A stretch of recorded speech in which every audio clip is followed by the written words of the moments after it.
પન્નાલાલભાઈ, પહેલો પ્રશ્ન તમારા પ્રથમ પ્રણય વિશે પૂછું છું. તમે એક રચના જેમને અર્પણ કરી છે અને અર્પણ કરતા એક નાનકડું કાવ્ય લખ્યું છે, એ તમને યાદ હશે.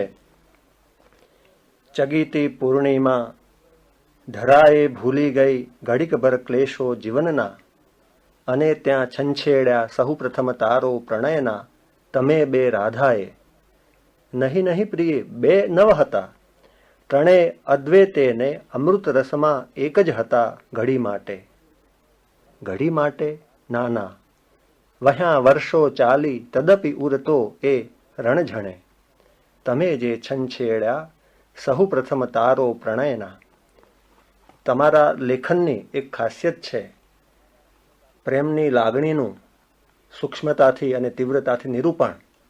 તેથી આ પ્રશ્ન તમારા વ્યક્તિત્વમાં પ્રેમના પરિબળનો પ્રશ્ન પૂછું છું. તો એ બે રાધા વિશે જરા વાત કરો.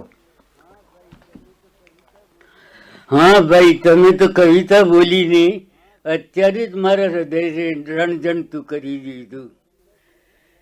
હે રણજણે, ખરેખર રણજણે છે. એ વખતે મારી ઉંમર 12-13 વર્ષની હતી. વાત એમ બનેલી કે અમારા મહારાજ એક ગામમાં યજ્ઞ માંડ્યો હતો. મને એમને તેડાવ્યો હતો. હું ગયો હતો. પછી તે વખતે કપડાં બપડા નવા સીવડાવીને ગયો હતો. એ મહારાજ પાસે હું રહેતો હતો. ત્યાં મંદિર હતું. મંદિરમાં પૈસા ખૂબ પડતા, લોકો નાખતા. હું બી થોડાક પૈસા લઈને એક પાનની દુકાન ગયો. તો બે છોકરીઓ ત્યાં હતી. હવે બે છોકરીઓ ક્યારની મને ટીકીને જોતી હતી અને મેં નોંધ લીધેલી. ત્યાં તો હું પૈસા પેલા ના આપું તો પેલા એ લોકોએ ના પાડી. પૈસા લીધા નહીં પેલા પાનવાળા પાસે. એ ગામનો જ હતો. અને એમણે મને પેલા દુકાનદારે પૂછ્યું કે કેવા પાન બનાવું, મસાલાવાળા કે વગર મસાલાના? તો પેલી છોકરીએ મને પૂછ્યું કે બિયા કેવા પાન ખાશો, મસાલેદાર કે સાદા? મેં કહ્યું તમારા જેવો. છોકરીઓ ખુશાલ થઈ ગઈ. બેઉ અમારા જેવો? અમે મસાલેદાર છીએ? અરે ભાઈ, હું તો પાન માટે કહું છું, જેવા તમે ખાશો એવો. પછી તો અમારે બહુ મોટી ભાઈબંધી થઈ ગઈ. અને સાથે સાથે પાન ખાતા ને ફરતા. મહારાજ તો ત્યાં યજ્ઞમાં હતા.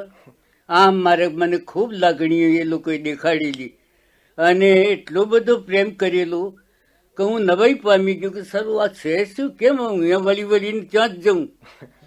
એ વખતે મેં ઉમાશંકરને, અમે ઈડરમાં ભણતા હતા સાથે, તો જઈને ઉમાશંકરને વાત કરી, ભાઈ પ્રેમ કોઈ ગજબની વસ્તુ હોય છે. ઉમાશંકર કહે છે હા, તમારા મોઢા ઉપર દેખાય છે એવું. આ જે ઉંમર હતી તમારી 12-13 વર્ષની, નિર્દોષ અને નિર્હેતુક પ્રેમની, એ જ ઉંમર તમારા ગાવાની પણ હતી. તમારો કાવ્ય સંગ્રહ સ્વતંત્ર તો પ્રગટ થયો નથી, પરંતુ આ વર્ષે અલક મલક નામે જે ગ્રંથ પ્રગટ થયો છે એમાં કાવ્યો રજૂ કર્યા છે. એમાંનું એક ગીત મેં અનેક વાર સુંદર સમારંભોમાં તમારા કંઠે સાંભળ્યું છે. અને વિવેચકોએ પણ નોંધ લીધી છે કે તમારા લેખનમાં સંગીતનું તત્વ એક પરિબળ તરીકે, એક સંયોજક સૂત્ર તરીકે જોવા મળે છે. તો એ વિશે જરા, તમારા ગાવાના શોખ વિશે જરા વાત કરો. હા સાહેબ, ગાવાનો શોખ તો મને હતો જ, ખૂબ હતો અને બહુ સરસ ગાતો હતો. આજે તો હવે મારી ઉંમર થઈ, 75મા વર્ષમાં છું, એટલે ગળાની નસો બધી કેવી થઈ ગઈ હશે. 5 વર્ષથી તો ગળું પણ ખોલ્યું નથી, છતાંય પ્રયત્ન કરું. કે તું તો ફરફરતો વાસંતી વાયરો, કે હાથ આવે ને સરી જાય જો, કેમ કરી હાથમાં લેવો. કે તું તો અષાઢી વાદળા જેવો, બાથ ભરતા ભરતા ભાંગી જાય જો, કેમ કરી બાથમાં લેવો, કતું તો પાણી કરતાય વળી પાતળો, મારી એરણથી ઢળી ઢળી જાય જો, કેમ કરી ઘાટમાં લેવો, કતું તો ફરફરતી વાસંતી વાયરો. તું તો ફરફરતો વાસંતી વાયરો, હાથ આવે આવે ને સરી જાય જો, કેમ કરી હાથમાં લેવો, તું તો આષાઢી વાદળા જેવો, બાથ ભરતા ભરતા ભાંગી જાય જો, કેમ કરી બાથમાં લેવો. હાથ અને બાથનો પ્રાસ બહુ વિરલ રીતે આ ગીતમાં મળ્યો છે. અને આજે 75 વર્ષની ઉંમરે, કદાચ 76 પણ થયા હોય, ક્યાં નક્કી છે, એ ઉંમરે પણ તમે ગાઈ શકો છો, તો એ વખતે તો સાચે જ એમાં ઘણું માધુર્ય હશે. અને અગાઉ સાંભળેલું પણ ખરું કે આ તમારા સંગીતથી પ્રેરાઈને પણ તમને મદદ કરવા માટે કેટલાક લોકો આગળ આવેલા. હવે એ જે પ્રદેશ હતો, જેને સુંદરમ ઈશાન્યો દેશ કહે છે, જે તમારી લઘુ નવલોમાં, નવલકથામાં અને વાર્તાઓમાં છે, એ ઈશાન્યા દેશ વિશે, તમારા વતન વિશે, ત્યાંના લોકો વિશે, ખેતી વિશે જરા વાત કરો. હા, હું મૂળ તો ગામડા ગામનો અને વળી પાછો ડુંગરપુરની સરહદ ઉપર રહેનારો છું. મારું ગામનું નામ માંડલી છે. બરોબર મારે ધારવા પ્રમાણે જો આપણે માપ લઈ જઈએ તો મારું ગામ ઈશાનમાં જ બરોબર ઈશાનના છેક લક્ષ્ય બિંદુ ઉપર આવેલું છે. મૂળ સાબરકાંઠામાં રહેલો, ભણેલો ઈડર, અને રાજસ્થાનમાં તો માત્ર નોકરીની શરૂઆત કરી હતી. પણ બે રીતે હું બે સ્ટેટનો છું, એક રીતે રાજસ્થાન અને એક રીતે ગુજરાત. આખા દેશના છો. રાજસ્થાનમાં જન્મ્યો અને ગુજરાતમાં શિક્ષણ લીધું. ઈડર તો મારું જાણે વતનથી વતનનું વતન છે. એના ડુંગરો વગેરે બધું અમે પથ્થરે પથ્થર ફરેલા છીએ. 5 વર્ષ હું રહ્યો અને ઉમાશંકર પણ મારી સાથે 4 વર્ષ રહેલા. એટલે આ રીતે સાબરકાંઠા એ બહુ રઢિયાળો મુલક છે અને એમાં ઈડર તો ગજબનો છે. એટલે પછી એ મુલકનો મારામાં સંસ્કારો પડ્યો હોય તો આપણે કહી ન શકીએ. પન્નાલાલભાઈ, તમારું માંડલી અત્યારે તો રાજસ્થાનના ડુંગરપુર જિલ્લામાં છે, પણ નકશાના ઝઘડામાં તો લેખક પડે નહીં. એને તો વૃક્ષો સાથે, માટી સાથે, પાણી સાથે, વાદળા સાથે સંબંધ. એટલે આખો પ્રદેશ તમારા હૃદયમાં ઉતરેલો છે. અહીં એક બીજો પ્રશ્ન પૂછવાનું મન થાય છે કે તમારી વાર્તાઓ અને નવલકથાઓમાં જે લોકબોલી છે એના મૂળિયા ક્યાં છે? તમે ઉત્તર ગુજરાતની બોલી, એનો શબ્દ સમૂહ, એના ઉચ્ચારો તો પકડ્યા છે, એના રૂઢિપ્રયોગો પકડ્યા છે. એ જ રીતે તમે રાજસ્થાની બોલીનો પણ ઉપયોગ કર્યો છે. આ બધું તમને આપોઆપ આવડ્યું કે એ તમે કેળવ્યું છે? એ વિશે જરા વાત કરશો. સ્વાભાવિક રીતે જ આવી ગયેલી બોલી તો લોકો સાથે આપણે જીવતા હોઈએ એટલે વ્યવહાર તો બોલી દ્વારા જ કરવાનો, અને કોઈક વાર એના જેવા બનવાનો પ્રયત્ન કરીએ એને સમજાવવાનો. અત્યારે મને ટેવ છે, કોઈ હિન્દી માણસ હોય તો હિન્દીમાં વાત કરવા જવું, એ લોકોને કહેવું પડે કે અમે ગુજરાતી હારી પેઠે બોલીએ છીએ, એટલે પછી હું ગુજરાતીમાં બોલું, નહીં તો હિન્દીમાં વાત કરવાની શરૂઆત કરી દઉં છું. એટલે જેવા માણસો એવી વાત. શીખવું ખાસ પડેલું નહીં, પણ એવા થવાનો પ્રયત્ન આપોઆપ જ આવી ગયેલો. કારણ કે આપણી વાત એને સમજાવી હોય એટલે એની ભાષામાં થોડુંક બોલવું પડે. આ રીતે મને ત્યારે રાજસ્થાની ભાષા આવડેલી. અત્યારે તો ખૂબ ભૂલી ગયો છું. બાકી તો હિન્દી જયારે હું ત્યાં હતો ત્યારે ઉર્દુ વગેરે શબ્દો એટલા બધા જાણતો, પાર વગરના જાણતો હતો. પણ હવે તો અહીં કંઈક ને કંઈક તો 50 વર્ષથી તો અહીં સ્થાયી છું, ભૂલી ગયું બધું. હા, તમે બહુ સુંદર વાત કરી કે જે તમે સહજ રીતે શીખ્યા હતા, જે પોતે એક મૂડી હતી, પણ નગરમાં 50 વર્ષ રહ્યા એટલે કેટલુંક ભૂલી ગયા છો. માણસ સંપર્કના અભાવે કેટલું ગુમાવે છે એ તરફ તમે યોગ્ય રીતે ધ્યાન ખેંચ્યું. પણ કેટલીક એવી વસ્તુઓ હોય છે જે આપણે ભૂલી શકતા નથી, જેમ કે માતાનું વાત્સલ્ય. આપણે 2-3 પેઢીને વાત્સલ્ય આપતા હોઈએ તો પણ આપણને જે વાત્સલ્ય મળ્યું છે તે આપણે માટે મોંઘેરી મૂડી, એક અમૃત તત્વ હોય છે, જે તમારા લેખનમાં છે. તો પન્નાલાલભાઈ, તમારા માતા પિતા વિશે જરા વિસ્તારથી વાત કરશો? એક ભાઈએ મને પ્રશ્ન પૂછેલો કે તમે તમારી માતા વિશે હું કેવું થોડોક સંભાળ ન કહો. મેં કહ્યું કે ભાઈ મારી મા તો સાવ ગામડાની બાઈ હતી અને એને કશું એવું સંસ્કારો કે ફલાનું કે ઢીકણું જે એના હોય એ જ આવતા, પણ એ મા તરીકે ખૂબ મારા ઉપર પેચો પોતાના સંતાન ઉપર દરેક મને હોય. પણ આનો તો નહદ હતો. હું 2 વર્ષનો હતો ને મારા પિતા ઓફ થઈ ગયેલા, એટલે એમના ખોળામાં ને ખોળામાં આખો વખત રહ્યા કરતો. અને માને જાણે કે હું આ દીકરો છે એને સાથ જરાય છોડતો નતો. હું આપને કહું ન કહેવાય જેવી વાત તો પણ હું ઊભો ધાવતો, એટલો બધો માવડીઓ હતો. પછી જયારે મને ભણવા મૂક્યો ત્યારે કોઈની આશા નહોતી કે આમ આ છોકરો ત્યાં રહેશે. પણ કોણ જાણે કોઈ વિચિત્ર રીતે હું ત્યાં બાબા પાસે 5 ગાંવ છેટે રહી ગયો, અને રહી ગયો તે રહી જ ગયો. મારી મા તો બહુ એ વખતે અમારા કુટુંબ ઉપર જરા આફત આવેલી, ઝેરનો પ્રસંગ બનેલો, અને અમારા ભાઈને ડુંગરપુર જવાનું થયેલું. 25-30 માણસોનો ખર્ચો નિભાવવો વગેરે વગેરે બધું. અમારી સ્થિતિ એવી નહોતી કે કોઈ ખર્ચો ઉપાડી શકીએ. મારી માએ પગનો કડલો કાઢીને આપ્યો. હવે એ જમાનામાં તો કોઈ પગમાં કડલો પહેર્યા વગર રહે નહીં. ઘણા લોકો ખૂબ ટીકા કરતો, અરે રે આ બાઈ કેવી. મારો બાપા જાણીતા હતા, નાનસાની બહુ આવું ગળે પગે ફરે.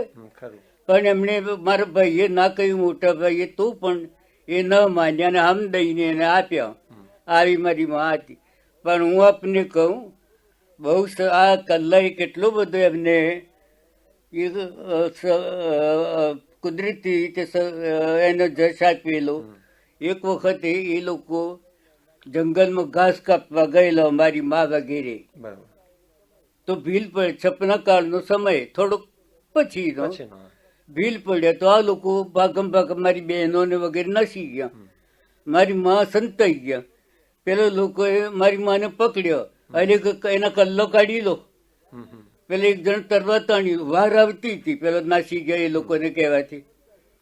પછી પેલો તરવાર કાઢીને પગ જોયે તો પગ તો કલ્લો જ નહોતો.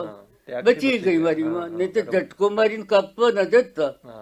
આ કુદરતી કેટલી સહાય કરેલી એ મને યાદ આવે છે.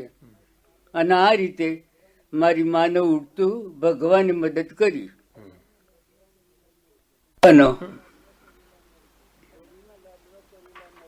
હોળીના લાડવા કરેલા અમારે ઘરે. હવે હોળી ભૂખ્યા રહેવાનો એ વખત રિવાજ, એટલે બધા હોળીના દર્શન કરી અને પછી જમવા બેસીએ. મારી મા મને, હું ભૂખ્યો રહ્યો તો બૂમા બૂમ કરું, મને લઈને ઘેર ગયા.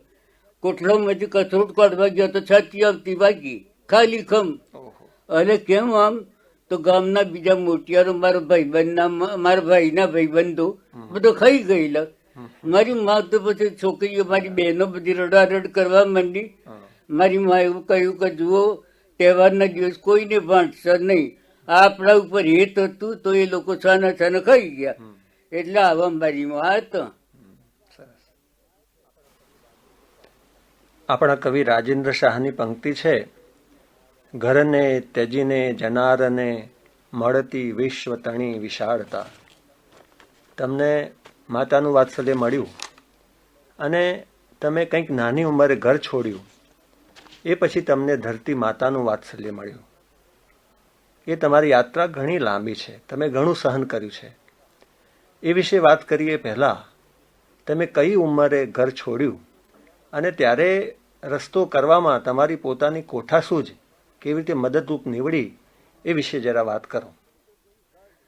ઉંમરનો તો કઈ ખાસ ખ્યાલ નહીં, તો કદાચ 5-6 વર્ષનો હોઈશ. અને જયારે એક સાધુ અમારે ત્યાં આવેલા, એમણે કહ્યું કે તમારા છોકરાને મૂકો, મારા મંદિરમાં. હવે મને સમજાવવા કરતો મારી માને સમજાવવું મુશ્કેલ હતું. એટલે મોટા ભાઈ એમને જેમ તેમ કરીને સમજ્યા. મારા પિતા મરી ગયા ત્યારે એમણે કહ્યું તું મરતા મરતા કે ઘરમાંથી વિદ્યા ખોતો નહીં. એ થોડુંક ભણેલા હતા. એટલે મારા ભાઈએ મારી માને કહ્યું કે મારા બાપા આમ કહેતા કહેતા મરી ગયા છે, એટલે મૂકવો તો પડે જ ભણવાતું. પછી મને બાબા હવે કેમ આજે મને પ્રશ્ન છે કે હું કેવી રીતે બાબા સાથે નીકળ્યો. સાથે થઈ ગયો હું તો. લોકો માળા ઉપર ઝાડ ઉપર ચડી ચડીને જુએ, એ જાય એ જાય એ જાય, હમણાં પાછો આવ્યો ગયો તે ગયું. અને એમ બાબાના હાથે 5 ઘા હું ચાલી લઉં અને ચાલીને ગયો. બાબો બી એવી વાતો કરતો કરતો લઈ જાય. બહુ સરસ માણસ હતા અને પ્રેમી હતો. આ રીતે હું પછી ત્યાં રહી ગયો. મારી માએ કહ્યું તું હેડ, હું સીધું લઈને આવું છું. હું જો કરું પાછળ પણ કઈ સીધું કેવું ને માં કેવી. પછી ત્યાં જઈને મંદિરના ઓટલા ઉપર માની રાહ જોવા માંડી. બીજે ત્રીજે દિવસે પેલા એ ગામના લોકો બ્રાહ્મણો અમારે ત્યાં માગવા આવતા. એ વાત કરે કે ભાઈ કનો છોરો મૂલ્યો છે. એ તો એ બાપડો ઓટલા ઉપર જો કરે છે, કોનો છોરો છે. બધી વાત કરી ગઈ તો આ નાનછાનો છોરો. એટલે આવો મારી માનો હેત હતું, મારો આવું હતો. અને રહી પડ્યો. કેમ રહી પડ્યો મારા માટે ચમત્કાર છે. આવી બાળપણમાં પણ હું હોશિયાર સારો. કદાચ આવા જીવને જ મને હોશિયાર કર્યો. એક વાર હું ઈડર ભણતો હતો અને મારે રજાઓ પડી હતી એટલે હું જતો હતો ખબર પોટલી અને મોડાસાથી ઈડર જવાનું ગાડું દમણીઓ, બળદગાડી અને ઘોડાગાડી 2 જાતની. આપણે તો ગરીબ માણસ એટલે બળદગાડી જ હોય. હવે મોડાસાથી તલો 30 માઇલ સવારમાં નીકળે તો આજે દમણીઓ ખચર ખચર કરતું પહોંચી રહે. ગાડી પકડવી પડે અમદાવાદની. હું એક દમણી હારા બળદ જોઈને દમણી આગળ જઈ. મેં કહું ભાઈ મારે બેસવું, હું લઈશો? તો કે છે કે આખી ટિકિટના 1,000 રૂપિયા તો તારા 10 આના. મેં કહું ના 8 આના આપું. તો કે છે ઉભો રહે. હું ઉભો રહ્યો. પેલો માણસ બીજા માણસોને તૈયાર કર્યો. એક આખું કુટુંબ મને તૈયાર કર્યું અને હું ઉભો જ રહ્યો. ઘડીએ પેલાને કહું તું ઉભો રે. પછી છેલ્લે પેલું કુટુંબ બેસવાઈ ગયું. પોટલા ખરા સીધા ના બધું મને ઉચકતો કે મહી મૂક્યો કે એ આ નવા નાલજે જા એમ કરીને મૂકી દીધો. હવે કકળાટ મચી પડ્યો દમણિયામાં. એ છોકરો નાનો, એ તારો હાથ અડે તો મને ગુદો મારે. એ માં આ છોરો આ જુઓ ને, પેલો આખું કુટુંબ એક અને હું એકલો. ઘોડાગાડી વાળો તો સાંભળે જ નહીં. બળદગાડી વાળો તો એ તો એના હકમ જ રહેલો. અને એ શું કરે? મેં થયું કે તો 30 માઇલ જવું, આખો દિવસ દમ નીકળી જવાનો. ચાલો ગોદા ગોદ કરે છોરો. અને એક ડોશી તો પેલી ગાળો જ દે. એ મુઆ તો ટળ્યો એની ચોટી રહ્યો તો બીજી ગવડ્યો નતો બળદગાડીઓ. તેમાં મને ખબર પડી કે તું અમારો જીવ લેવા બેઠો હતો. ડોશી તો મુવા વગર વાત જ ન કરે. હમ બે અર્ધ ચંકોડાઈ બેઠેલો પોટલીએ ખોળામાં. મેં કહા તો દમ નીકળી જશે. મેં થોડીક વાર થઈને મને અક્કલ આવી. તે મેં ખોબો મોં આગળ લઈને આવું કરવા માંડ્યું. એક છોકરું જોઈ ગયું. અરે માં આ તો ઉલટી થાય એમ કરે છે. મેં કહું ઉલટી થાય બોલાય તો નહીં કે મૂગું કર્યું. અરે પેલી ડોશી કાકાને બાજુમાં બેસી જા, બાજુમાં બેસી જા, બાજુમાં જગા થઈ ગઈ. બહાર મોઢું રાખ. આવું કરવા માંડ્યું ખોટું. પેલો લોકો તો આખો જ મીચી રહ્યો. પછી છેવટે થોડી વાર તો એટલે મટ્યું. મેં કહું હજી આવું તો આવે છે, જરા પાણી પાવ ને. પાણી એમને પાણી પીધું ને પછી ડોશી કે ભાઈ એ મુવાની ને ટળી રહેવા દો, ત્યાં વચમાં ગડબડ કરશે. અને ભાઈ અમે આખો દિવસ બહાર મોઢું રાખી અને આપણે આરામ થઈ ગયા. આ એક પ્રસંગ મજાનો છે. એટલે આમ અસત્ય તો નહીં પણ જરૂર પડે ત્યારે સહેજ અભિનય પણ કરી લેવો અને કોઠાસૂઝ વાપરીને માર્ગ કરવો એ એક લક્ષણ તમે પોતે સ્વીકાર્યું છે, એને કોઈ આક્ષેપની રીતે કહેવાય નહીં, પણ તમારી જે ખેલદિલી છે, જે નિખાલસતા છે, એને કારણે અનેક વાર તમે આ પ્રકારના રમૂજી પ્રસંગો કયા છે, જે પોતે સૂચક પણ છે અને ઘણા મનોરંજક પણ છે. હવે કેળવણી વિશે થોડી વાત કરીએ. તમારી નિશાળ, તમારા સહાધ્યાયીઓ, એમાં તમે પોતે કયો નંબર રાખતા તે, તમારી સાથે કોણ કોણ ભણતા, અને તમે અગાઉ કહેલું છે કે તમારે શિક્ષકનું ધોતિયું પણ ધોવું પડતું, એમાંથી તમે કેવી રીતે છૂટ્યા, એ બધી વાતો પણ જરા કરો. ભણતર 2 વર્ષ તો મેઘરજમાં રહીને ભણેલો. એ વખતે અમારા ઈડરના મહારાજ કુંવર આવેલા અને આંબાવાડિયા તંબુ તાણેલા ને મુકામ કરેલું. હવે ગામના લોકો કહે કે આ મહારાજ કુંવરનું કંઈક મનોરંજન તો કરવું જોઈએ. બરાબર. ગામમાં ગવૈયો કાળું ખાં કરીને, હવે એનું કેવું ગામડાના જેવું એ પછી કઈ કોઈક વેરાયટી તો કરવી પડે. એટલે મને અમારા શિક્ષક લઈ ગયા. મહારાજ એ વખતે મંદિરમાં નતા, 12 ગામ હતા. મારા શિક્ષક મને લઈ ગયા. મને કહે એક ગીત ગાજો. હું સારું ગાતો હતો. અને પછી મેં ત્યાં જઈને બંસીવાલા જો મરે દેશ, જુઓ રાધાનું જ ગીત એક જ સરસ કંઠે ગાયેલું. દારૂડિયો મહારાજ કુમાર ખુશ થઈ ગયો. અલગ ક્યારે કોણ છે આ છોરો?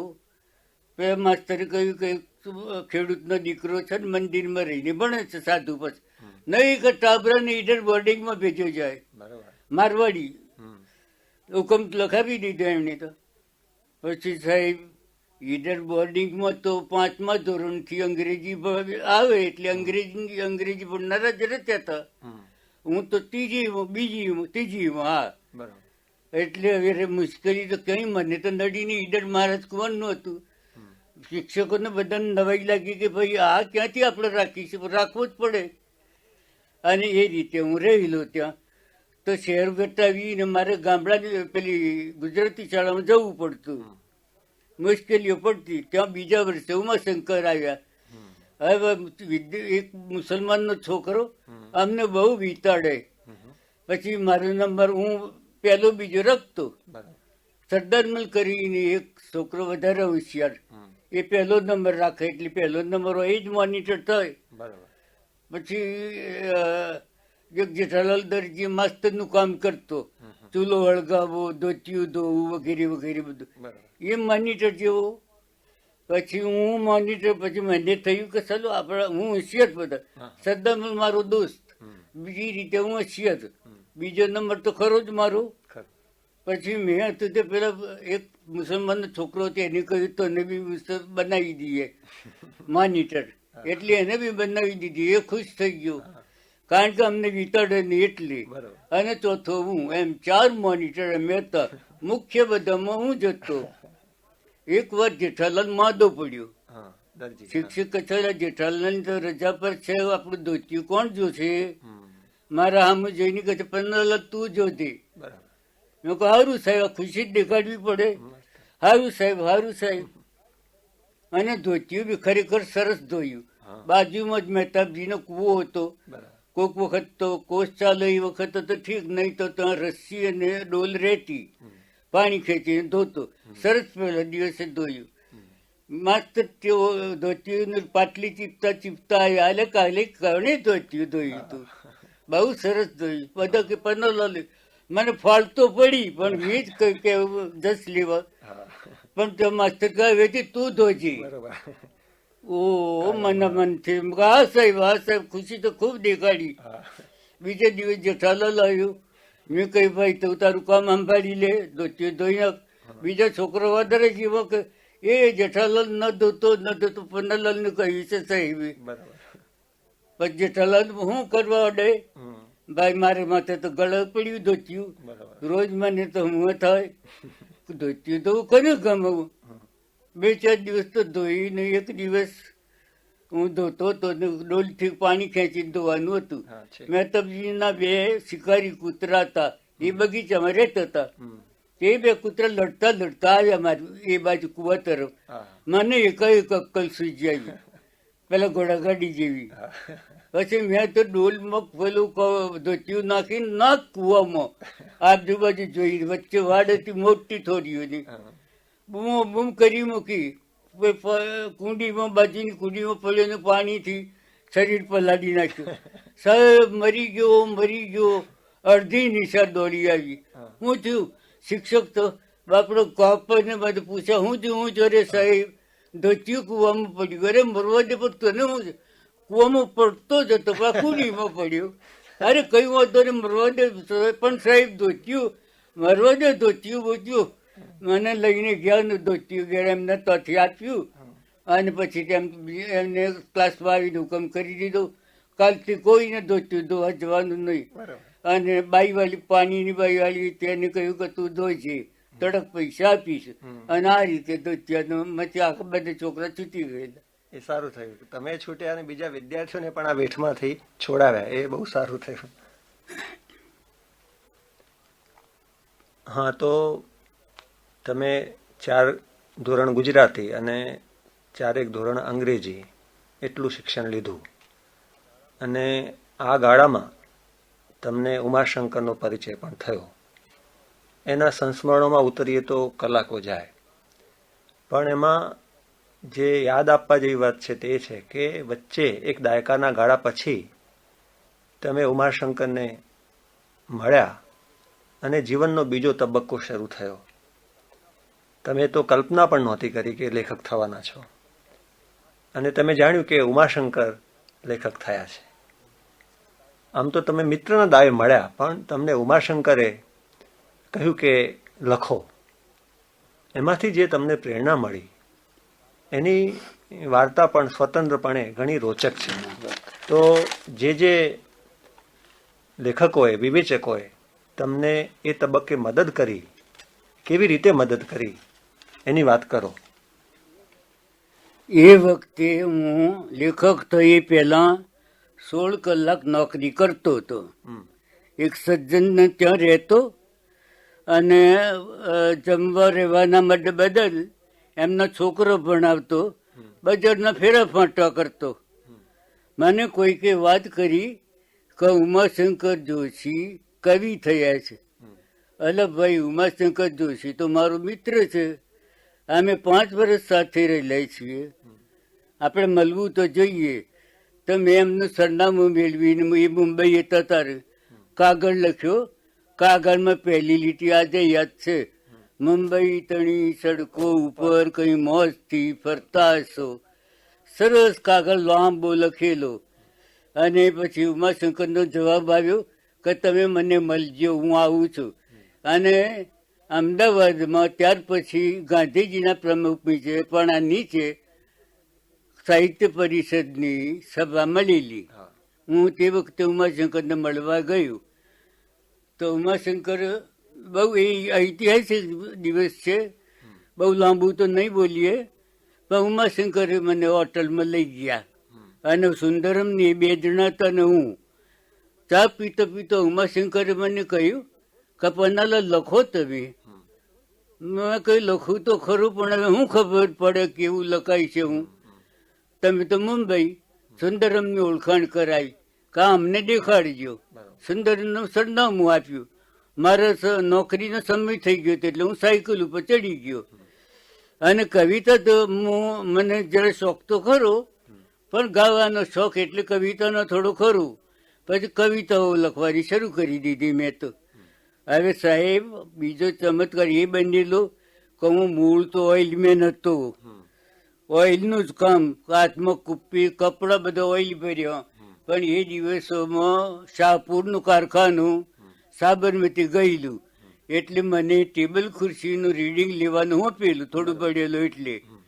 આવી ટેબલ ખુરશીનું એ તો સરકાર કંપનીનું, પેડ પણ કંપનીનું, અને બેઠા બેઠા લખ્યા કરીએ. કામ કશું જ નહીં, રીડિંગ લેવાનું માત્ર, મીટરો અડધા કલાકે. એટલે ત્યાં મેં લખવું શરૂ કર્યું. કવિતા લઈને ગયો સુંદરમ પાસે. સુંદરમ ખાસ ખુશ થયા નહીં, જોડકનું હતું, કઈ મજા ના આવી. પછી બે ત્રણ આંટા માર્યા પછી એમને ક્યાંકથી મને યાદ આવ્યું, મેં કહ્યું વાર્તા લખું. તારી કહે લખી લાવ. સુંદરમ જાણે કે આમાંથી છૂટ્યો કવિતામાંથી, એમ વાર્તામાં છૂટી જશે. પહેલી જ વાર્તા સાંભળી ખુશાલ થઈ ગયા. કે છે લખી લઉં, બીજી ક્યાંથી આવડી? મેં કહ્યું હું જાણતો હતો. મારી પાસે એટલું એક હતું કે વાર્તા હંમેશા પાત્રો પાસે કેવડાવી, આટલું હું જાણતો હતો. એટલે મેં તો વાર્તા સરસ કરી દીધેલી, ખેડૂતની ને એવી બધી. એટલે ખુશ થયા. બીજી લખો, ત્રીજી લખો, ચોથી લખો, લખે જ ગયો. સરસ થી સરસ આવવા માંડી. સાહેબ પેલા હું એ વખતે છૂટો થયેલો પેલા શેઠને ત્યાંથી, અને કોલેજના વિદ્યાર્થીઓ હાથે રહેતું હતું. તો એ લોકો કે તો ફૂલછમ વાર્તા છપ. મેં સુંદરમને પૂછ્યું વાર્તા આપણે છપાઈએ? તો કે હા મોકલીએ. મેઘાણી ઉપર વાર્તા મોકલી. વાર્તાનું નામ હતું અને પછી મેઘાણીભાઈએ બહુ મોટા મોટા અક્ષરે ગામડાની વાર્તા હતી તે ધરતીનું ધાવણની એમ તેમ કરીને બહુ આવકારેલી. પેલા છોકરાઓને વિદ્યાર્થીઓને દેખાડ્યું તો કે છે કે એ તો ઠીક, હવે એ કઈ ફૂલછાપમાં હવે લેખક ન ગણાય, સાચો લેખક ન ગણાય. આટલું હું જાણતો હતો. એટલે મેં તો વાર્તા સરસ કરી દીધેલી, ખેડૂતની ને એવી બધી. એટલે ખુશ થયા. બીજી લખો, ત્રીજી લખો, ચોથી લખો, લખે જ ગયો. સરસ થી સરસ આવવા માંડી. સાહેબ પેલા હું એ વખતે છૂટો થયેલો પેલા શેઠને ત્યાંથી, અને કોલેજના વિદ્યાર્થીઓ હાથે રહેતું હતું. તો એ લોકો કે તો ફૂલછમ વાર્તા છપ. મેં સુંદરમને પૂછ્યું વાર્તા આપણે છપાઈએ? તો કે હા મોકલીએ. મેઘાણી ઉપર વાર્તા મોકલી. વાર્તાનું નામ હતું અને પછી મેઘાણીભાઈએ બહુ મોટા મોટા અક્ષરે ગામડાની વાર્તા હતી તે ધરતીનું ધાવણની એમ તેમ કરીને બહુ આવકારેલી. પેલા છોકરાઓને વિદ્યાર્થીઓને દેખાડ્યું તો કે છે કે એ તો ઠીક, હવે એ કઈ ફૂલછાપમાં હવે લેખક ન ગણાય, સાચો લેખક ન ગણાય. તારે મેં કહ્યું શું કરવું? તો કે છે પ્રસ્થાનમાં આવે તો ખરું. હવે પ્રસ્થાન એવામાં જ શરૂ થયું હતું. મેં સુંદરમ જઈને વાત કરી કે આ પ્રસ્થાન શું છે?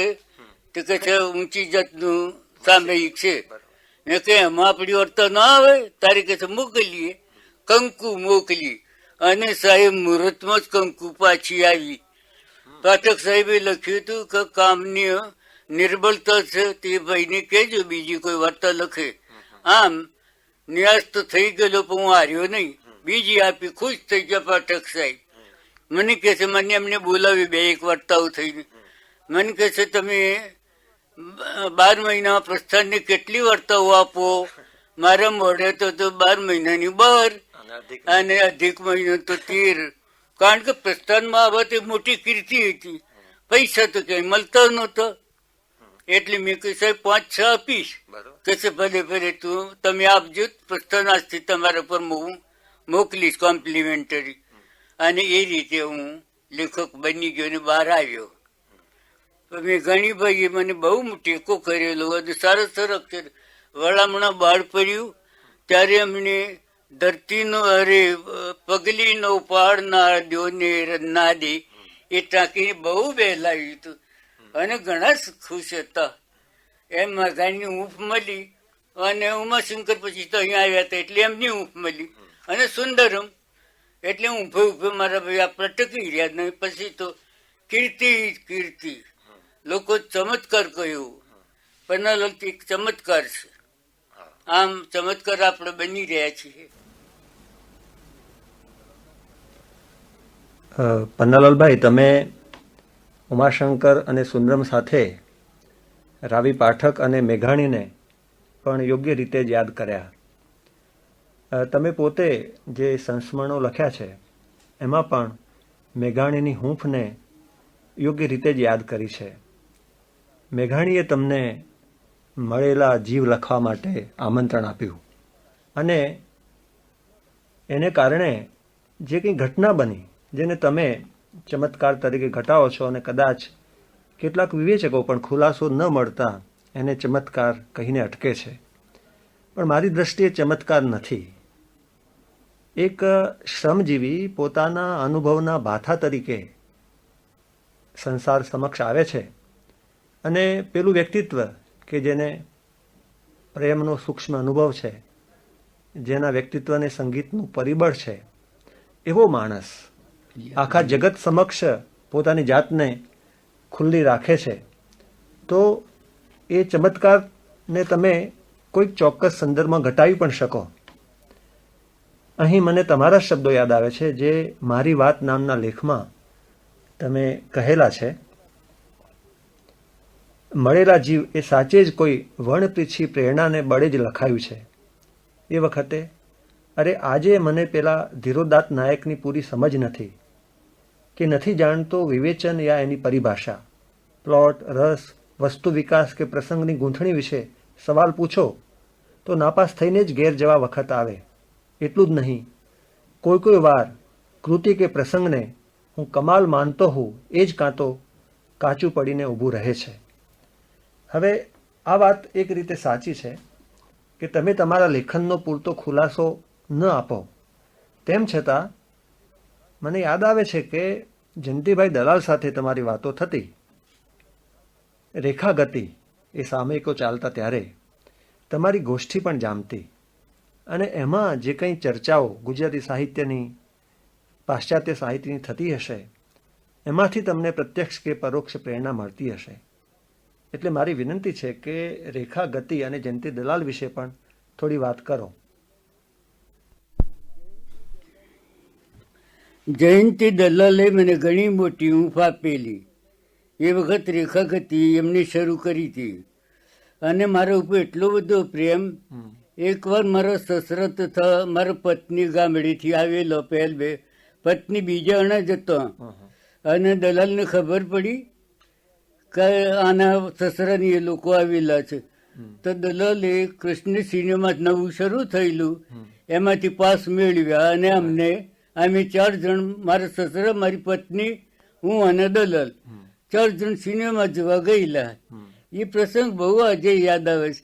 તો અમે સિનેમા જોઈને બહાર નીકળતા હતા ત્યાં પેલો કાચ મોટો દાદર ઉપર હતું. તો મારો સસરા કે છે લે લે લે આપણા વાળા. દલાલને હું બે આગળ હતો. દલાલ કે છે કહો છો કાના ભાઈ આપણા વાળા. પછી મારા સસરા સમજી ગયા કે આ તો મારો પ્રતિબિંબ હતું. એટલે કે છે ના ના ના આમ થમ તો હાડો કરીને અમે જતા રહે. આટલું બધું દલાલનો મારા ઉપર પ્રેમ હતો કે અમારી સાથે જોવા એ આવેલા અને ઘરોબો રાખેલો. દલાલે મને ઘણી ઊંઘ આપેલી, હિંમત પણ આપેલી અને ઉમાશંકર હતા, સંદરમ તો હતા જ. આમ આપણને ટેકો મળી ગયો. નહીં તો 8 ચોપડી ભણેલો, અલ્પતા કાઢતો કાઢતો મારો દમ નીકળી ગયો છે. આજે હું કંઈક લખતો હું મોટી વાત કરું તો મારે લખવું પડે છે. નાના મળે મોટી વાત કરું છું, પણ હવેથી સાહેબ હું નહીં કહું કે નાના મળે મોટી વાત, કારણ કે આપે બધે સૌ લોકો જગતે મને મોટો બનાવી દીધો છે. તમે મોટા છો જ તમારા પોતાના પુરુષાર્થથી, અને જગત તો જે નિરીક્ષણ કરે છે, જે જુએ છે, જે પ્રમાણે છે એની જ વાત કરે છે. એટલે જગતે પોતાનો પ્રેમ તમારા પ્રત્યે દાખ્યો છે.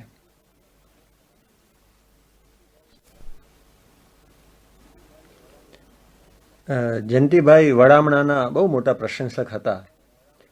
મારી દ્રષ્ટિએ પણ વડામણા, પાછલે બારણે અને મળેલા જીવ એ ત્રણેય લઘુ નવલ ગુજરાતી સાહિત્ય માટે એક અપૂર્વ ઘટના છે.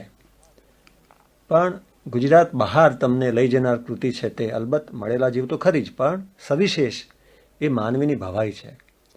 મેં 1967-68માં નેશનલ બુક ટ્રસ્ટ માટે એનો હિન્દી અનુવાદ કર્યો ત્યારે એની ભાષાની ખૂબીઓ હું બહુ નજીકતાથી જોઈ શક્યો. એ ભાષા જેનો પાયો લોકજીવન છે અને એમાં તમે જે અનુભવો વર્ણવ્યા છે, જે તમને એક પ્રજાકીય વારસા રૂપે મળ્યા છે, તો માનવીની ભવાઈ એ તમે પોતે કહ્યું છે તેમ 3 વાર તો લખી છે. એની પાછળનો તમારો જે પુરુષાર્થ છે એને વિશે જરા વાત કરો. માનવીની ભવાઈ આજથી બરાબર 46 વર્ષ ઉપર લખાયેલી અને આ જ ઋતુમાં લખેલી. તે વખતે હું માંડલી હતો, ખેતરના રખવાળે જતો, કાગડા ઉડાડતો અને પછી થોડો કાગડા ઉડાડીને પાછો અંદર જો ઓકો ભરી બેસતો, ઓકો ફૂંકતો જતો, લખતો જતો. આ રીતે માનવીની ભવાઈ બહાર આવેલી. હવે સુજેલી કેવી રીતે? ખાસ તો મળેલો જીવ પછી હું મુંબઈ આવેલો અને ફિલ્મ ઉતરતી હતી એની. પછી મેં 2 નવલકથાઓ સુરભી અને યૌવન શહેરની લખી. તો મેઘાણીભાઈએ કોકની પાસે ટકોર કરાવી કે એને કહેજો કે મીઠા જળના માછલા દરિયાના મોંમાં પડતો નહીં. એટલે મને હતું કે હું પાછો ગામડાની લખીશ. એટલે આ વખત મેં ગામડાની માનવીની ભવાઈ લખી. મને ખબર ને આવડી મોટી થઈને ઊભી રહેશે, પણ મારી પાસે છપનાના કેટલીક વાતો હતી. વાતો તો હું ખબર, લોકો સ્ત્રીઓ બધી ભેગી થાય, નજીક જ હતો સપનો, નજીકમાં જ ગયેલો, એટલે વાતો બધી કર્યા કરે, કેવી રીતે નાઠા હતા, ક્યાં સંતાયા હતા, વગેરે વગેરે. એ મારા મનમાં ક્યાંક પડેલું હશે એટલે મેં આ સપના ઉપર વાર્તા લખી. અને સાહેબ, હું આપને કહું, હકીકતમાં તો હું સાચે સાચ ચમત્કાર છું. આપ બધા ન સ્વીકારો તો કઈ વાંધો નહીં, પણ હું 6-8 ચોપડી ભણેલો માણસ કેવી રીતે લેખક થયો? આજે હું કહું છું કે હું એ ચમત્કાર જ હતો.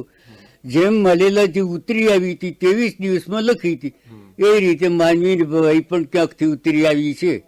મને કશો ખ્યાલ નતો કે આમાં ભાષા આટલી બધી સરસ આવશે.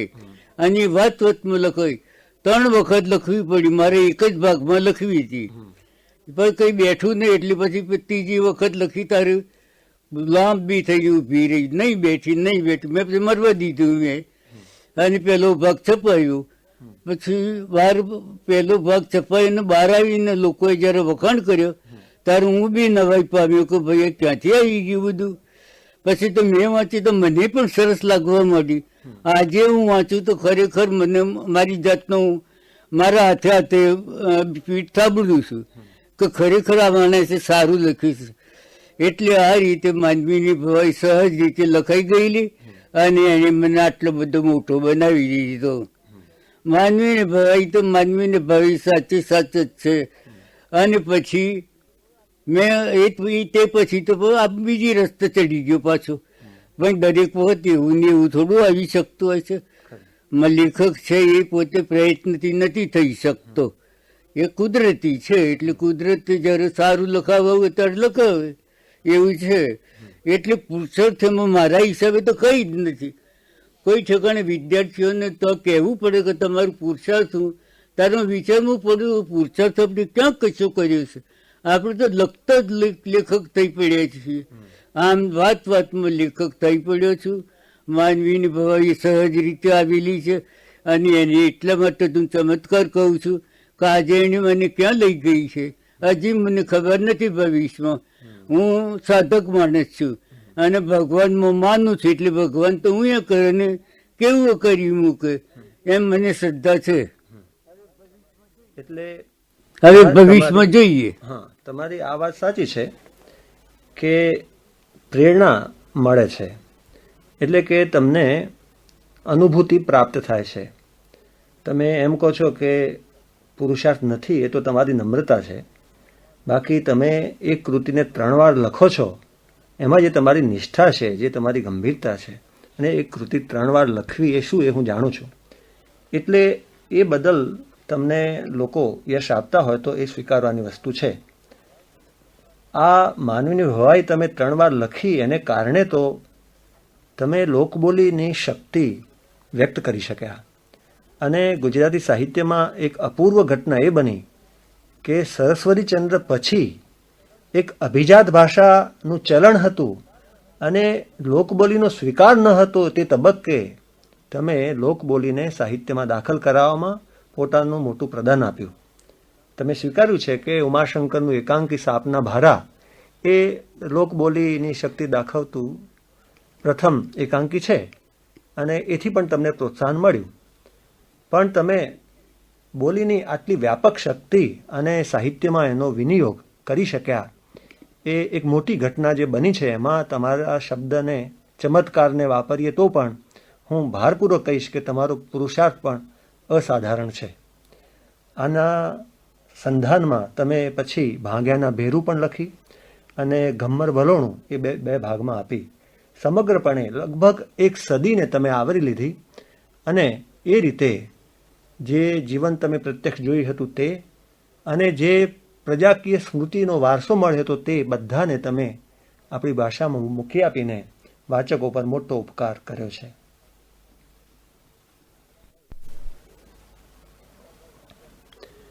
પન્નાલાલભાઈ, અત્યાર સુધીમાં તમે 476 નવલિકાઓ લખી છે. હમણાં જ તમે કહ્યું કે કંકુ નવલિકા લઈને તમે રામનારાયણ પાઠક પાસે ગયેલા, પછી તો એ નવલિકાને તમે એક લાંબી વાર્તાનું સ્વરૂપ પણ આપેલું છે અને એનું સુંદર ગુજરાતી ચલચિત્ર પણ બનેલું છે.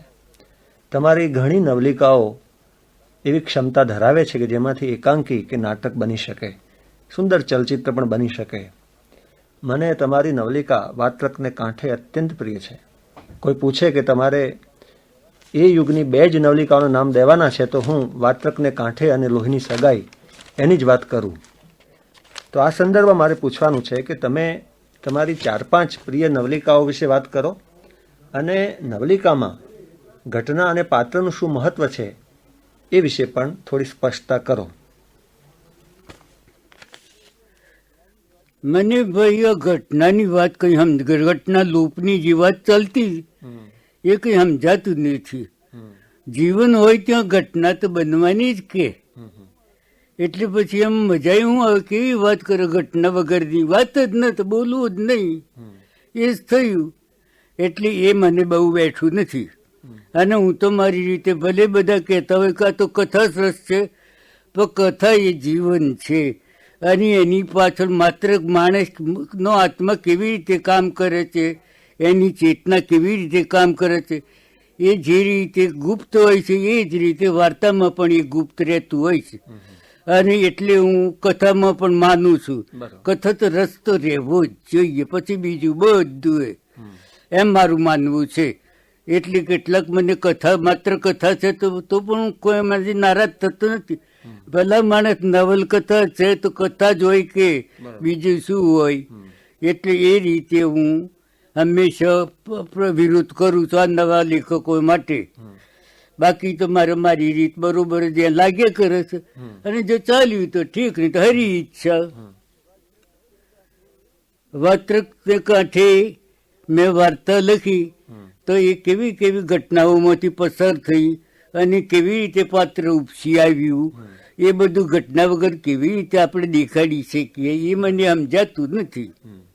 ભાવના બધું ખરું બાપુ, પણ ઘટનામાંથી તમે પસાર કરીને દેખાડો કે હા આ ભાવના અને આ આમ છે. એટલે ઘટનાને હું બહુ લોપને હું માનતો નથી.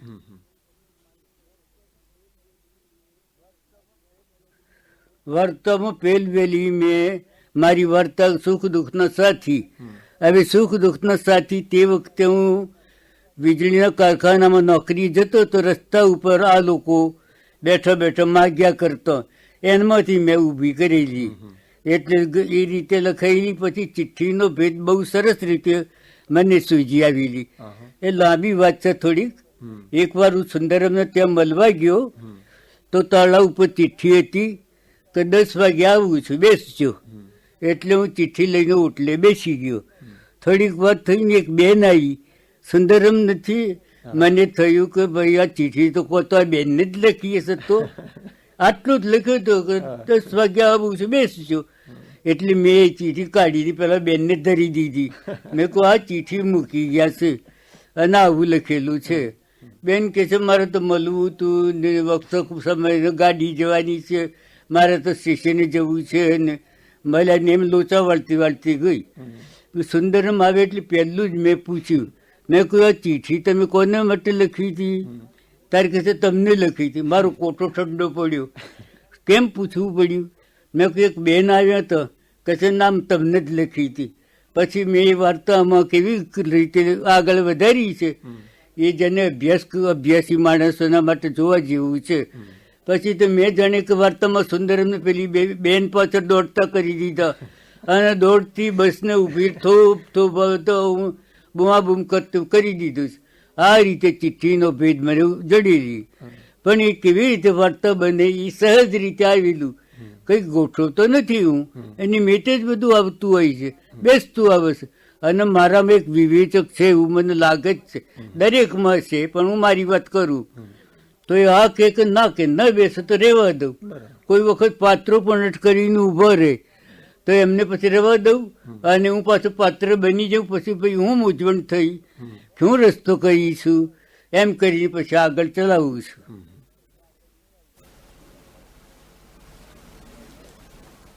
પન્નાલાલભાઈ, આપની લઘુ નવલ મળેલા જીવ ભારતની અનેક ભાષાઓમાં ઉતરી છે. ગુજરાતીમાં લગભગ એની લાખેક નકલો વેચાઈ હશે. એ જ રીતે માનવીની ભવાઈની પણ 10 આવૃત્તિઓ થઈ છે. કદાચ એવી એકે નવલકથા નહીં હોય જેનું પુનર્મુદ્રણ ન થયું હોય. આપને એવું લાગે છે ખરું કે બીજી આપની કેટલીક મહત્વની નવલકથાઓ વિવેચકોની નજરે પૂરેપૂરી ચડી ન હોય, જેમ કે ના છૂટકે છે, મીણ માટીના માનવી, મનખાવતાર, કરોળિયાનું જાળું વગેરે. તો આ 3 લઘુ નવલ અને માનવીની ભવાઈ ઉપરાંત આપને ગમતી બીજી કેટલીક સામાજિક નવલકથાઓ વિશે વાત કરો.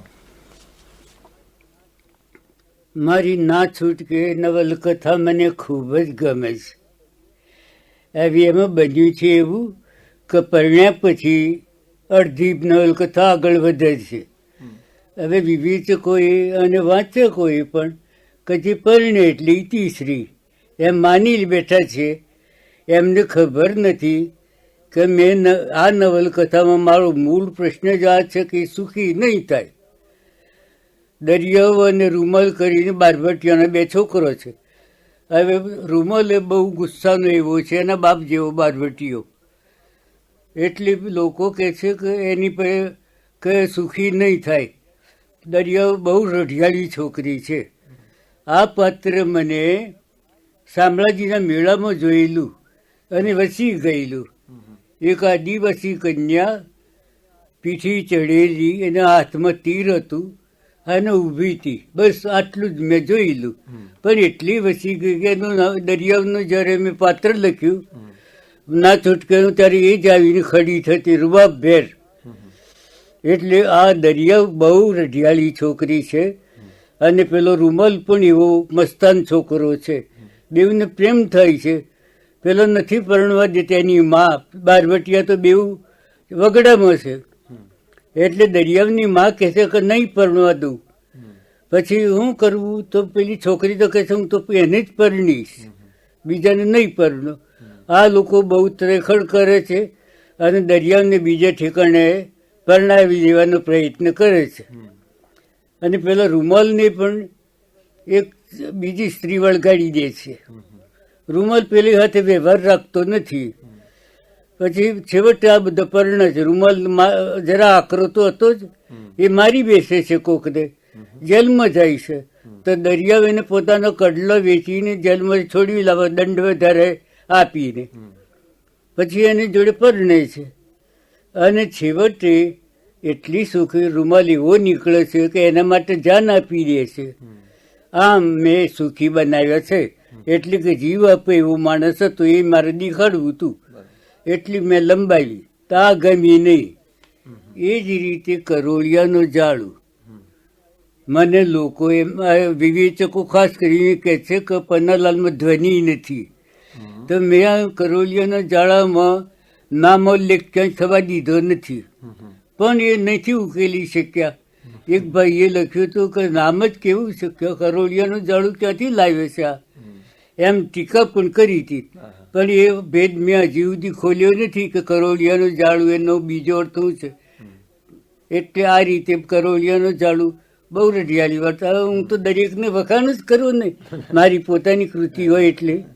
પણ ખરેખર મીણ માટીના માનવી પણ એવું છે કે કલ્લોડ છોકરો ગાંડિયો એના કાકાના હાથી એટલો પ્રેમ નહીં, પેલી છોકરી એક બીજી નાતની એની હાથી એટલો પ્રેમ નથી. કાકાને છોડી શકતો, નથી પેલી છોકરીને છોડી શકતો. આ મીણ માટીના માનવી સરસ નવલકથા બની છે, એમ હું માનું છું. કઈ કઈ ગણાવી ને કઈ ન ગણાવી. દાખલા તરીકે વળામણા, અને વળામણા તો છે જ જાણે, પણ પેલી કઈ બીજી એના માપની પાછલા બારણે. હા, એ વળામણા ઉમાશંકર કહે છે મોટી બેન વળામણા ને નાની બેન આ ચોપડી. બરાબર. એટલે આ સરસ વાર્તા છે, પાછલી બારણી. હા, બહુ રઢિયાળી વાર્તા છે. પણ હવે મને લાગે છે કે વિવેચકો બી થાકી જાય, કઈ ચોપડી હારી કેવી ને કઈ ન કેવી. બાકી મારું લોહી રેડીને લખેલું છે જિંદગી. હું ક્યાંય પ્રવચનોમાં ગયો નથી. એક તો મારું કાનની મર્યાદા આવી ગઈ, અને પછી બેઠે બેઠે લખ્યા જ કર્યું છે.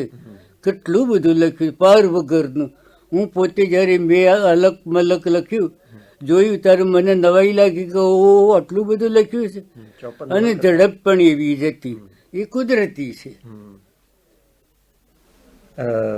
લગભગ 1935-36 થી, એટલે કે 24-25ની ઉંમરે તમે લેખન શરૂ કર્યું, અને જે શરૂઆતના 8-9 વર્ષ છે એમાં તો તમે સતત લખ્યું. માનવી ભવાઈનું પ્રથમ પ્રકાશન 1947માં થયું, પણ એનું લેખન પહેલાં થયું હતું. અહીંથી શરૂ થયેલો પ્રવાહ, સામાજિક નવલકથાનો પ્રવાહ સતત ચાલે છે. અને તમને જે બીમારી, ક્ષયની બીમારી, એમાં તમારા 5-7 વર્ષ ચિંતામાં ગયા. મિત્રોએ ઘણી હૂંફ આપી. એ ગાળામાં ઓછું લેખન થયું, પણ તમારી જીવનની શ્રદ્ધા તમને મળી. એ પછી જે બીજો વળાંક આવે છે તમારા લેખનમાં, તે છે પૌરાણિક નવલકથાઓનો. બહુ આશ્ચર્ય થાય વાત છે કે પાર્થને કહો ચડાવે બાણ, એ જ રીતે શ્રીમદ ભાગવત ઉપર, રામાયણ ઉપર, શિવપુરાણ ઉપર તમે આજના વાચકને અનુલક્ષીને કથાઓ રચી. આ બધી કથાઓની આવૃત્તિઓ તુરત થઈ. એ પણ સૂચવે છે કે તમને જે વાચક મળેલો હતો એણે તમને આ બીજા પ્રકારના લેખનમાં પણ પૂરતો સાથ આપ્યો. તો આ જે બધી પૌરાણિક કથાઓ તમે રચી છે એમાં તમારું દ્રષ્ટિબિંદુ શું રહેલું છે, એને વિશે સાંભળવાનું અમને ગમશે. કથાઓ હું પૌરાણિકમાં કેમ ગયો એ એક મોટો સવાલ છે. પણ મારે એનું કારણ હતું કે પૌરાણિકમાં જે અમુક જીવન પ્રકારનું દેખાડ્યું છે એ આ જમાનામાં આ સમાજમાં મૂકી શકાય એવું નથી. મૂકીએ તો ગેલા લાગીએ. એને પણ પૌરાણિક આપણું ઘણો દાખલા તરીકે પૌરાણિકમાં એક દાખલો એક જ આપીશ. ભીષ્મ છે. હવે ભીષ્મ ભાવનાવાદી છે, એટલે ભીષ્મ મને બેઠા નથી. મેં કહ્યું કે ભીષ્મ પોલા છે ભાઈ. તો આ લોકો હવે કેવી રીતે હું કહી શકું? તો મેં કહ્યું કે તમે એક મને દાખલો આપો કે એમણે પાંડવોનું કયું કામ કર્યું. બોલ્યા તો ઘણું, ખૂબ બોલ્યા. એટલે ભીષ્મ પોલા તો છે જ, એમાં તો કોઈ શક નથી. અને મેં એને પરણાવ્યું છે. કારણ કે અંદર પહેલા જ શ્લોકોમાં કૃષ્ણ કહે છે અર્જુનને કે 30 અશ્વમેધ યજ્ઞો કરનાર ભીષ્મને તો જો. એટલે યજ્ઞ તો આપણે જાણીએ છીએ રામના વખતથી કે પત્ની જોઈએ જ, એટલે પરણેલા હતા. એ મેં દેખાડ્યું છે. એક ભાઈ મને એક વિદ્વાન ખૂબ મોટા મને કહે છે 5,000 વર્ષ સુધી કોઈએ ન કર્યું તો મને બહુ મોટા થઈ ગયા. મેં કહું આવું નવું મેં કરીને મૂકી દીધું છે. એટલે આવી થોડી દૃશ્યતા પણ કરેલી છે. અને પૌરાણિકમાં હું સંસ્કૃત તો જાણતો નથી, અનુવાદ ઉપરથી કરેલું. એને જ હું ચમત્કાર કહું છું. અને આજે હું કહું છું કે માનવીની ભવાઈ પાછળ જ રહી જશે અને મારું પૌરાણિક જ બોલ છે. મેં ગજબનું કામ કર્યું છે. એ હું જાણું છું.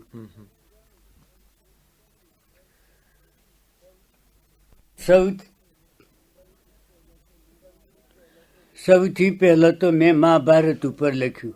પાર્થને કહો ચડાવી બાણ. અમને બીક હતી કે આવડું મોટું આપણે લખીએ છીએ. અમારી સંસ્થા નાનકડી હતી અને 5-5 ભાગ આપણે છપાઈએ છીએ, પણ લોકોએ ખરેખર એને આવકાર્યું. અને પછી મેં લખ્યું કૃષ્ણ જીવન લીલા. એ મુનશીહામાં ઉભેલા હતા કૃષ્ણ અવતાર વાળા, એ પણ મારું સારું ગયું.